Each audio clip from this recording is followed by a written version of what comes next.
غواګانې چې هغه باندې ځانګړي او د مختلفو عمرونو کې د عمرونه یو شانې سره نږدې وي د بدن کې موږ ټاکنه کوو چې کومه غوا چې بهترینه وي هماغه موږ د نسلګرۍ دپاره انتخابوو دا په کلني ډول باندې کېږي او د غواګانو عموماً ټول خصوصیات چې دي یو 50 خصوصیات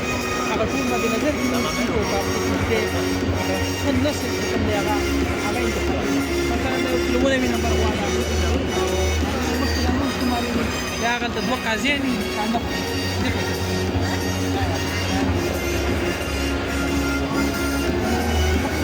قاضیان هغه په قاضیان چې هغه تصمیم نیسي او هغه تصمیم وروسته د هغې اعلان کوي که دا کومه غوا کې کوم خصوصیات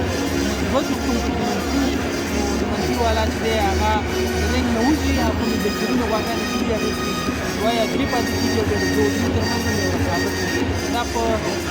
ځایونو کې په ولایتونو کې عموماً په غټو ولسوالیو کې دا کار د مالدارانو ترمنځ کېږي تر څو نسل اصلاح کړي په همدې ترتیب باندې موږ د ډېرو غواګانو د نفوس نه لږې غواګانې انتخابوو لږو غواګانو بیخي لږې انتخابوو او بیا هماغه چې دی بیا معیار ټاکو د همغې معیار باندې موږ د نور نسل اصلاح کوو غواګانو کې هره غوا انتخاب کړله هغه غوا چې د هغې نه بیا موږ نسل اخلو او په همدې ترتیب باندې بیا نور بیا اصلاح کوو دا موږ کونټاژ سیستم باندې ورته کار کوو شماره لري دا شمارو باندې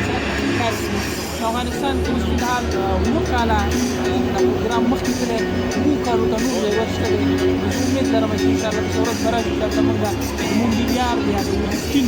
اول رینګ چې دی دا برابر کړو ځکه هغه موږ کوم د فرانسې کې جمهوري یا کاناډا کوم نسلونه چې دي هغه لږ وخت نیسي چې هغه خالص حالت ته ورسېږي په کراس نسلونو باندې څوک دغه نشي کولی کانکور نشي کولی اوس به وګورو چې د قاضیان کومه یوه انتخابوي عموماً دا قاضي راځي او دی اوس په انتخاب کوي چې د دوی په منځ کې کومه د هغه په نظر باندې مثلا دیو کې د خپو اندازه د غولانځې مخکې والی وروسته والی د خپو ترمنځ فاصله د تینو ترمنځ فاصله د تینو اوږدوالی ژوروالی د لوړوالی دا ټول چې دي کې دا مسایل په دې کې دا کانکور هر کال په ځینو ولایتونو کې په غټو ریجنونو کې دا یو ځل کېږي او کله کله ملي کانکورونه هم په ځینو ملکونو کې نو هغه ځای کې دغه 2 قاضیان چې دي اوس په دې کې به بهترینه غوا انتخابوي او 3 به انتخابوي او 3 کې چې دی به یوه انتخابوي نو دوی اوس کوشش کوي چې مثلا د غواګانو ترمنځ ښه انتخاب کړي زما دوی ته پام نه و مخکې ساعت کې چې ما لیدلی وی چېرې کمې ویشي خو اکثر وخت موږ ته معلومات کېږي لږ چې کمې دې کې انتخاب کړي قضاوت ډېر سخت دی دوستانو خصوصا په پخو غواګانو کې چې هغه 3 یا 4 ډنګونې لکه دا د دوی ترمنځ قضاوت ډېر زیات سخت دی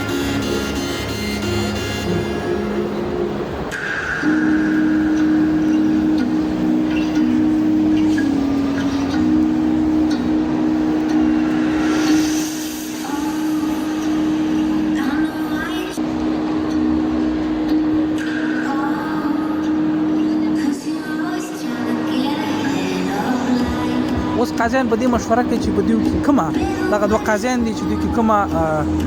غولانځه او د ټول ساختمان سټرکچر وګوري او بیا په دوی کې بهترین انتخاب کړي اوس په دا یو قدم به دوی ته بل هم ورکوي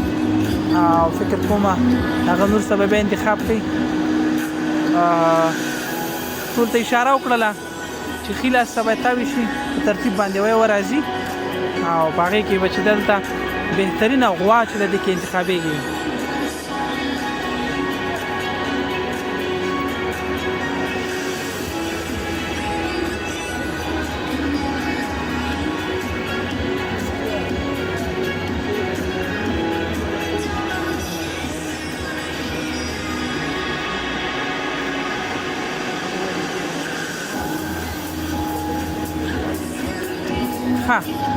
اوس دا غواګانې راځي په ترتیب سره 191 قاضیان به اخره کې به ګوري او خپل فیصله به کوي په دې کې کومه غوا چې د ټولو نه ښه هغه به انتخابي کړي دې کې یوازې ښوده مد نظر نه نیول کېږي بلکې بدن یا د باډي ساختمان سټرکچر جوړښت چې دی دا مد نظر ډېر نیول کېږي. دوی ترمنځ کوم ارتباط چې دی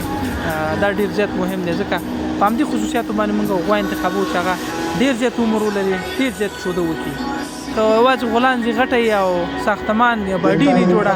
هغه به شوده نه کوي زر د منځه ځي هغه عمر کموي. Ce soir, le concours finissant vers 22h, la salle de traite sera ouverte jusqu'à 22h30. Et le lavage démarrera à ce moment-là. Salle de traite ouverte jusqu'à 22h30 et le lavage démarrera à ce moment-là. Donc merci d'en prendre note. خدا اخیری مرحله ده اوس د قاضیانو کې یو دغه کورتۍ چې اګوست یوه دا ده.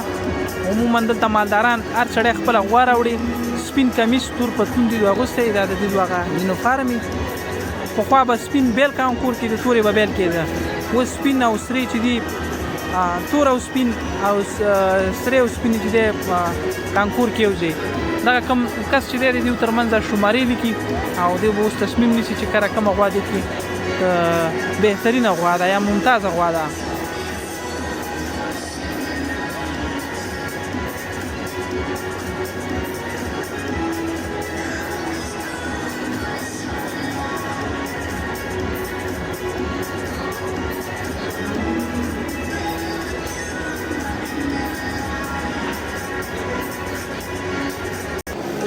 اوس دوستانو مالداران ټول چکچکې وایي د مالداران راغلي او په دې کې بهترینه غوا چې کومه ده هغه انتخابېږي. قاضي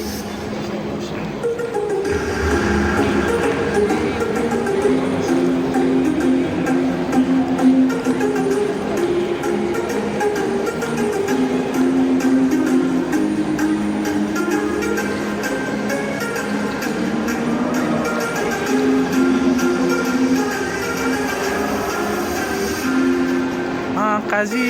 غوا انتخاب کړله اوله غوا وه هغې شماره څو ده نو اوس دغه غوا چې ده دغه بهترینه غوا وټاکل شوه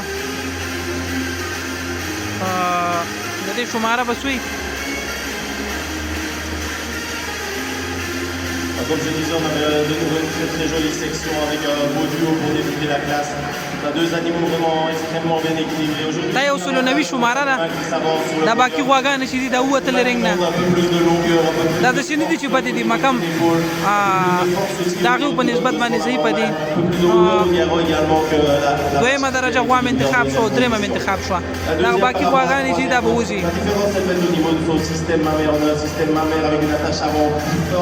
Et beaucoup plus d'irrigation et un peu plus de hauteur au niveau de son attache arrière, même si je reconnais qu'il est assez bien fait, peut-être voir un peu plus trop aujourd'hui. La troisième par rapport à la quatrième, un animal qui montre un peu plus de longueur globale, un peu plus de largeur dans son poitrail, que la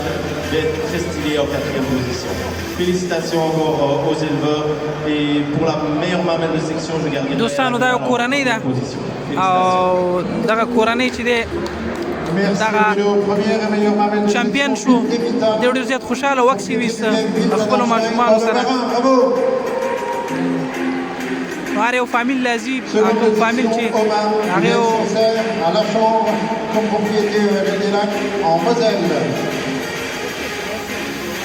Le troisième orchestre du Gagne de l'Union à l'entrée de la maison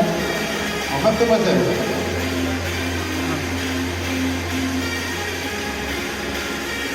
نو دا دوستانو هغه لنډ کانکور یو برخه چې ما تاسو ته وړاندې کړه.